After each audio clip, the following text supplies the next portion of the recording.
Welcome to everyone. जैसे कि देख पा रहे हैं हमारे पास ये थ्योरम है जो कि वेरी वेरी इंपॉर्टेंट थ्योरम है। ठीक है, इसी टाइप से एक और थ्योरम करवाए हुए थे जो कि वो भी वेरी वेरी इंपॉर्टेंट था। तो ये सारे जितने भी थ्योरम्स करवा रहे हैं सारे एग्जाम में पूछने के चांसेस 99% है। पूछे जा सकते हैं, कुछ कुछ तो 100% भी है। ठीक है, पूछे जा सकते हैं डेफिनेटली। अगर आप लोगों के पास सॉल्यूशन नहीं है तो फिर मेरे चैनल में जाइए, इसकी प्लेलिस्ट बनी हुई है इस चैप्टर की। ठीक है, हम करा रहे हैं तो आप लोग वहाँ से कर लीजिए और बहुत अच्छे से समझा भी रहे हैं। अगर अभी कर लेते हैं, समझ जाता है अच्छी तरीके से, तो एग्जाम में कभी भी भूलिएगा नहीं, आराम से लिख पाइएगा। एक्चुअली में थ्योरम क्या बोल रहा है, to prove that every Cauchy sequence, जो कोची सीक्वेंस है ना, कोची सीक्वेंस क्या होती है पता है, ए एन माइनस ए एम का ये मोड, ये लेस देन क्या होती है एप्सिलॉन फॉर ऑल एन और एम जो है वो ग्रेटर देन इक्वल टू किससे, एक पॉजिटिव इंटीजर हम डेल ले लेते हैं, या फिर आप उसके जगह पे कुछ भी पी ले सकते हैं, क्यू ले सकते हैं डेल के जगह पे। तो पॉजिटिव इंटीजर से ही हमारा एन एम जो होगा वो ग्रेटर देन इक्वल टू होगा। तो इस फॉर्मेशन देता है, this is called Kochi sequence बोलते हैं। ठीक है, इसे हमें दिखानी क्या है, Kochi sequence of real number, convergent sequence दिखानी। कन्वर्जेंट सीक्वेंस क्या होती है पता है ना, ए एन हमारा कोई सीक्वेंस होती है। कन्वर्जेंट सीक्वेंस कब होती है, जब लिमिट डालते हैं इसमें N tends to infinity, this is A N, और ये हमारा हो जाता है this equal to L. This equal क्या, कन्वर्जेंट सीक्वेंस। ठीक है, ये कन्वर्जेंट सीक्वेंस। और ये टर्म्स हमारी आती है देन फॉर एवरी टर्म्स की epsilon by epsilon greater than 0 और there exist a positive integer, कोई पॉजिटिव इंटीजर मान लेते हैं, एम एग्जिट कर रहा है या फिर कोई और एग्जिट कर रहा है, डेली एग्जिट कर रहा है। ठीक है, तो देन तो क्या हो जाएगा हमारा ये टर्म जो है ए एन माइनस एल का ये मोड, और ये लेस देन एप्सिलॉन हो जाती है। ठीक, ये टर्म्स में दिखा देंगे तो कोची सॉरी कन्वर्जेंट सीक्वेंस, ये टर्म्स में भी कन्वर्जेंट सीक्वेंस। ठीक है, बाकी यहाँ पे कोची सीक्वेंस ये फॉर्मेशन होते हैं। अब हमें प्रूफ करनी क्या कि ये जो कोची सीक्वेंस है ये कन्वर्जेंट सीक्वेंस है, ये हमें कन्वर्जेंट सीक्वेंस इस फॉर्मेशन में हमें दिखानी होगी। ठीक है, ये फॉर्मेशन कैसे आएगा वो हम तो बताएंगे ही, किस तरीके से आएगा, ये थ्योरम ही तो प्रूफ है करनी होगी ना इसी में। तो सबसे पहले समझनी होगी एक्चुअल में दिया क्या हुआ है, हमें निकालनी क्या है। दिया हुआ ये है हमारा, ठीक है, कोची सीक्वेंस, हमें प्रूफ करनी है कन्वर्जेंट सीक्वेंस, ये दिखाना है।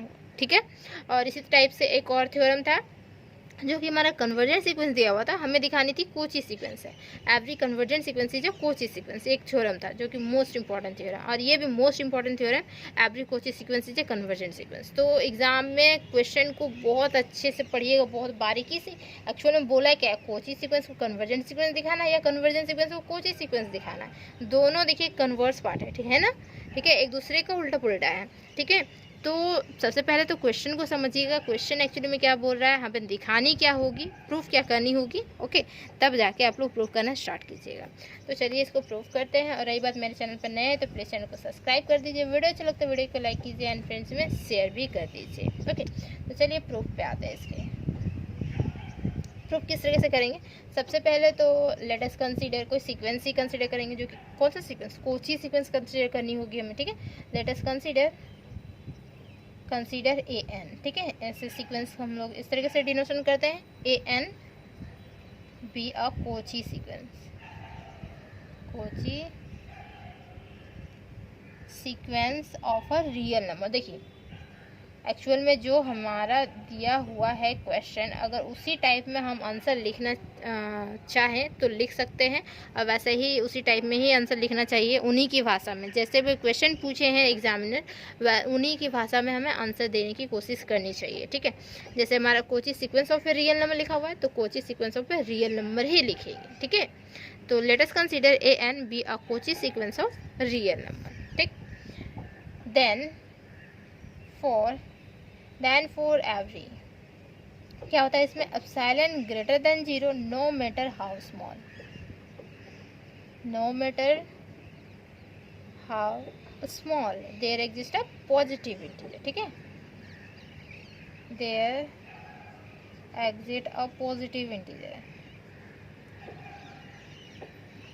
इंटीजर मान लेते हैं, ये पॉजिटिव इंटीजर डेल है, सच दैट, तो क्या होता है सच दैट, तो क्या हो जाएगा हमारा such that A N minus A M का ये मोड लेस देन क्या होगा एप्सिलॉन, या एप्सिलॉन बाई 2 भी ले सकते हैं आप। ठीक है, एप्सिलॉन या फिर एप्सिलॉन बाई 2, बताया था ना कि एप्सिलॉन कोई पॉजिटिव नंबर है ना, हमारा 0 से बड़ा है, छोटा स्मॉल पॉजिटिव नंबर, और पॉजिटिव नंबर को अगर हम पॉजिटिव नंबर से डिवाइड कर देते तो भी रिजल्ट पॉजिटिव ही आएगा, वो नेगेटिव कभी जाएगा नहीं। ठीक है, एप्सिलॉन बाई 2 कर सकते हैं। फॉर ऑल क्या होता है, एन और एम जो है यहाँ ग्रेटर देन इक्वल टू किससे हो जा रहा है, डेल से, कोई पॉजिटिव नंबर इससे, ठीक है, डेल से हो जा रही है। इससे इक्वेशन 1 कंसिडर कर लीजिए, ठीक है। नाउ टेकिंग, ठीक है, नाउ टेकिंग, अब क्या करते हैं कि m जो है हमारा, m this is equal to, हम मान लेते हैं डेल, m जो है वो डेल के इक्वल है, मतलब जैसे n m दोनों बड़ा और इक्वल हो सकता है डेल के, ठीक। तो हम मान लेते हैं कि m जो है वो डेल के इक्वल है। In equation 1 we get, equation 1 में देखिए क्या हो जाता है कि यहाँ पे हमारा हो जाएगा ए एन माइनस, यहाँ पे m बड़ा है, मतलब क्या हो जाएगा, मतलब m बड़ा बोल रहे हैं, m इक्वल टू डेल, मतलब बोल सकते हैं a डेल, यहाँ पे रख सकते हैं m की जगह पे a डेल रख सकते हैं, दिस इज मोड।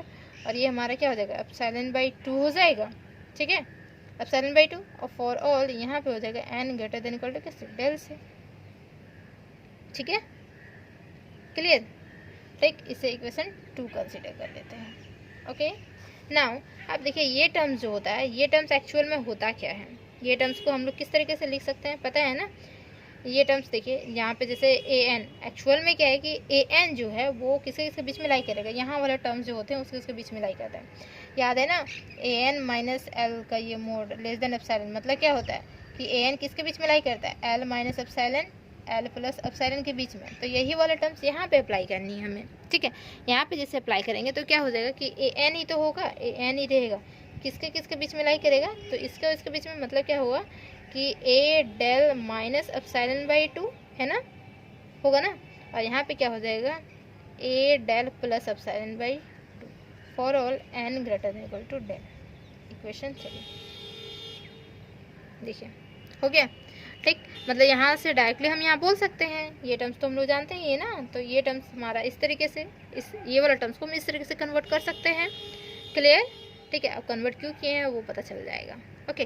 तो नाउ अब इसके बाद हम लोग क्या करते हैं, कोई एक सेट कंसिडर करते हैं। यहाँ तक हो गई, देखिए बारीकी से समझिए, छोटा छोटा पार्ट को समझना होगा। इक्वेशन 3 तक हो गई यहाँ तक, ठीक है। Then now let us consider,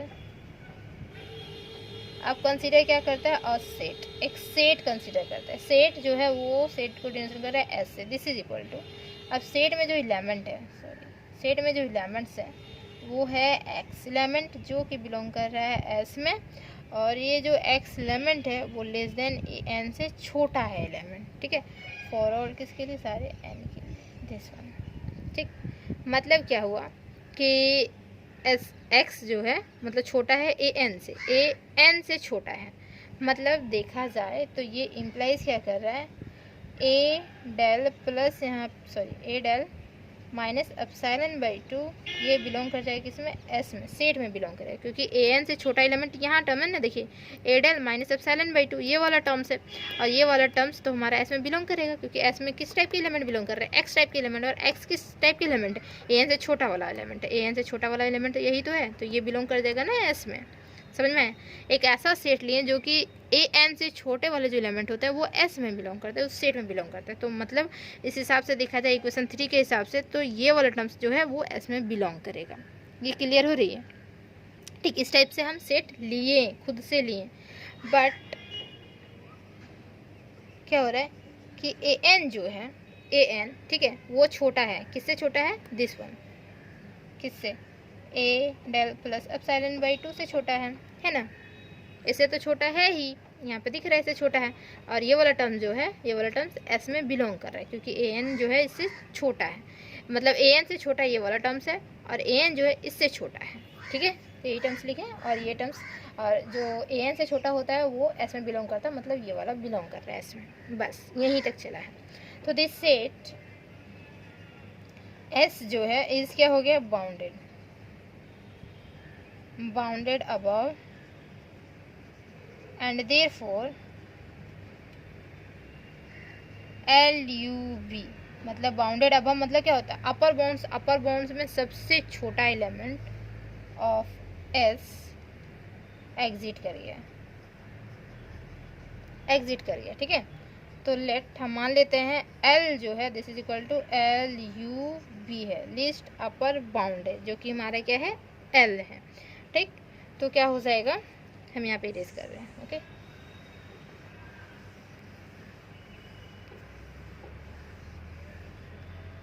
देखिए सेट लिए इस तरीके से, एलिमेंट्स हमारा यहाँ आ गया, एंड देन दिस जो सेट है वो क्या है, इज बाउंडेड अबव हो जाएगा। सेट जो है वो बाउंडेड अबव होगा, क्योंकि इसमें लिस्ट एलिमेंट्स हैं, इसके एग्जिट कर रहे हैं ना, तो बाउंडेड अबव, एंड देयरफॉर क्या होगा, list upper bound of S जो होगा वो एग्जिट्स करेगा। बाउंडेड अबव मतलब क्या, अपर बाउंड्स आते हैं, सॉरी अपर बाउंड्स आते हैं।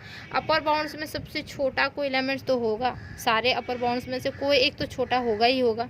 तो मान लेते हैं कि एल जो है वो हमारा लिस्ट अपर बाउंड है, सारे अपर बाउंड्स में सबसे छोटा जो है वो हमारा एल मान ली। ठीक है, तो देयरफॉर एल जो होगा वो कहाँ बिलोंग कर जाएगा, तो एल जो है वो बिलोंग करेगा कहाँ जाके, देखिए ए डेल माइनस एप्सिलॉन बाई 2 और ए डेल प्लस एप्सिलॉन बाई 2 के बीच में, क्योंकि एलिमेंट्स तो सारे यहीं से आएंगे ना।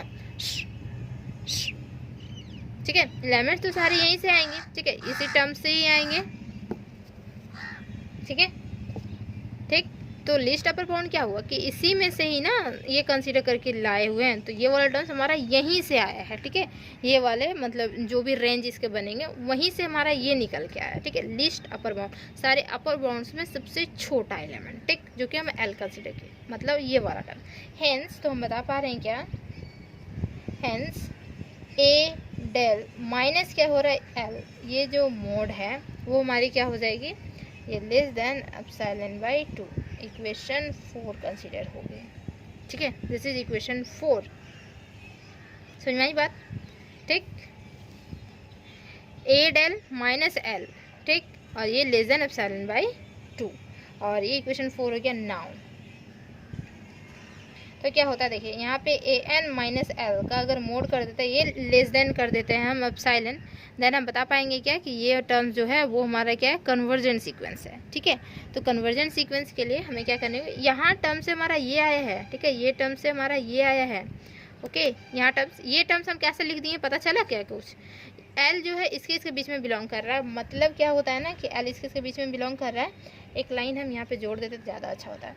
मतलब क्या होता है, a del minus epsilon by 2 this one L, this one क्या होता है, a del plus epsilon by 2, ये टर्म्स। ठीक है, दिस वन यहाँ पे आप चेंज करके लिख सकते हैं इधर साइड में, एंड दिस वन को हम लिख सकते हैं इस फॉर्मेशन में, लिख सकते हैं ना, जैसे कि हम लोग फॉर्मेशन वहाँ लिख रहे थे, इससे पहले वाला एक फॉर्मेशन लिखे थे ना कि ए एन माइनस एल का ये मोड लेस देन एप्सिलॉन होता है। मतलब क्या होता है, L minus epsilon, this is A N, this is L plus epsilon. ठीक है, तो ये टर्म से हम यहाँ पे कन्वर्ट कर सकते हैं, तो ये टर्म से डायरेक्टली हम यहाँ पे कन्वर्ट कर सकते हैं ना, दिस वन। ठीक है, तो ये टर्म्स हमारा यहाँ पे कन्वर्ट हो जाती है। ओके, समझ में आई बात। मतलब जैसे कि ये टर्म्स को देखिए, ए एन माइनस एल, आपको लग रहा हो कि ए एन हम यहाँ लिखे हैं, तो यहाँ पे तो हमारा ए डेल होना चाहिए था, ए डेल होना चाहिए था। ठीक है, नो डाउट ए डेल होता, बट हम क्या कर सकते हैं कि अगर हम एल माइनस ए डेल लिखेंगे तो भी कोई प्रॉब्लम है, या फिर ए डेल माइनस एप्सिलॉन लिखेंगे तो भी कोई प्रॉब्लम है, कोई प्रॉब्लम नहीं है, दोनों आपस में इक्वल ही होता है, क्योंकि मोड के अंदर है। ठीक है, दोनों आपस में इक्वल ही होता है, इस वजह से यहाँ पे हम ए डेल और फिर माइनस एल लिखें, this is epsilon by 2। Clear, समझ में आया। इसका मतलब एक्चुअल में होता है कि L ये दोनों के बीच में लाई कर रहा है, L दोनों के बीच में लाई कर रहा है, देन ये टर्म्स मतलब यहाँ से देखा जाए तो हमारा निकलेगा एक्चुअल में ये, तो ये इसको हम लोग इस फॉर्मेशन में लिख सकते हैं, क्योंकि ये हमारा क्या है, मोड के अंदर है, तो इस वजह से यहाँ पे हम लोग लिखे हैं। ठीक है, आप ये दोनों को साइड में यहाँ पे लिख सकते हैं, एग्जाम में मत लिखेगा, साइड में लिख सकते हैं इसको। ठीक है, अब समझ में आया ना कि कहाँ से किए, किधर से। ठीक, अब आई बात क्या कि ए एन माइनस एल हमें दिखानी होगी, ये लेस देन एप्सिलॉन हमें दिखानी होगी। ठीक है, तो इस टर्म को हम क्या लिख सकते हैं कि ए एन तो है हमारा, ठीक है, माइनस एल भी है, तो यहाँ पे क्या कर सकते हैं, माइनस यहाँ पे ए डेल और प्लस ए डेल कर सकते हैं, और माइनस एल। देखिए कोई प्रॉब्लम है, कोई प्रॉब्लम नहीं होगी, इस टाइप के हम लोग किए हुए हैं। ठीक है, पहले भी किए हुए हैं ना, कि एल ले लेते थे प्लस एल माइनस एल दोनों ले लेते, तो कैंसिल आउट हो जाता, सेम तो वही रहता है हमारा। ठीक है, तो ले सकते हैं हम, प्रूव करने के लिए तो लेना ही होगा। ठीक, दिस वन, एंड ये एक टर्म, ये दूसरा टर्म, मतलब दो टर्म हो रहे हैं और बीच में एडिशन है। मतलब क्या होता है कि यहाँ पे एक बार और लिख देते हैं, ए एन माइनस एल का ये मोड है, ये हमारा क्या हो जाएगा, यही टर्म्स को हम यहाँ उठा के लिखते हैं सबसे अच्छा, माइनस ए डेल प्लस ए डेल माइनस एल, क्योंकि फिर हम डायरेक्टली लिखेंगे तो समझ में नहीं आएगा। यही टर्म्स को हम यहाँ पे उठा के लिख दिए हैं, सिंपल, ठीक है। ये टर्म्स को आप यहीं इसके नीचे लिखिएगा अभी जो लिखेंगे। दिस वन क्या होगा कि ए एन माइनस ए डेल का ये मोड हो जाएगा, प्लस यहाँ पे ए डेल माइनस एल का ये मोड हो जाएगा, ठीक है। समझ में आई बात? ठीक, क्लियर? डाउट तो नहीं होना चाहिए।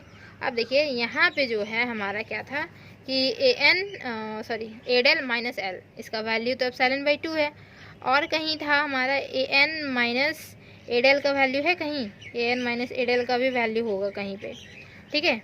हाँ, इक्वेशन 2 में देखिएगा ए एन माइनस ए डेल का वैल्यू हम लिखे हुए थे जो कि एप्सिलॉन बाई 2 था। मतलब इक्वेशन 2 और इक्वेशन 4 से हमारे देख पा रहे हैं कि ये टर्म को हम लिख सकते हैं ए एन ए डेल, हाँ ठीक है। ये टर्म को लिख सकते हैं एप्सिलॉन बाई 2 प्लस यहाँ पे एप्सिलॉन बाई 2, यूजिंग लिख देते हैं ना, यूजिंग इक्वेशन 2 एंड 4 है ना, यूजिंग इक्वेशन 2 एंड 4, 2 और 4 यूज हुआ है, ठीक। Then this is equal to 2 epsilon by 2, 2 cancel out, this is epsilon, simple, epsilon हो गई। नाउ तो हो गया ना प्रूफ। अब क्या चाहिए हमें, देयरफॉर ए एन माइनस एल का ये मोड ये लेस देन एप्सिलॉन हो गई फॉर ऑल एन जो है वो ग्रेटर देन इक्वल टू, किससे वो ग्रेटर देन इक्वल टू, तो हमारा डेल से होगा ग्रेटर देन इक्वल टू, क्योंकि पॉजिटिव इंटीजर हम डेल लिए थे ना, तो डेल से हमारा होगा, ठीक है। नाउ अब देखिए इसको हम लोग क्या कर सकते हैं, इसको हम लोग एक दूसरा फॉर्मेशन में लिख सकते हैं ना, किस फॉर्मेशन में, लिमिटिंग वाले फॉर्मेशन में, पता है ना। Therefore limit n tends to infinity और a N this is equal to L वाली फॉर्मेशन आ रही है, लिमिट हो गई। हेंस बोल सकते हैं क्या कि हमारा ए एन जो है वो हमारा क्या हो गया, कन्वर्जेंट सीक्वेंस हो गई है, ठीक है। तो हम लिख पाएंगे हेंस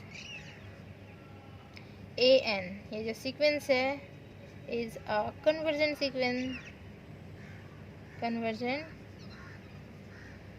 सीक्वेंस, प्रूव्ड।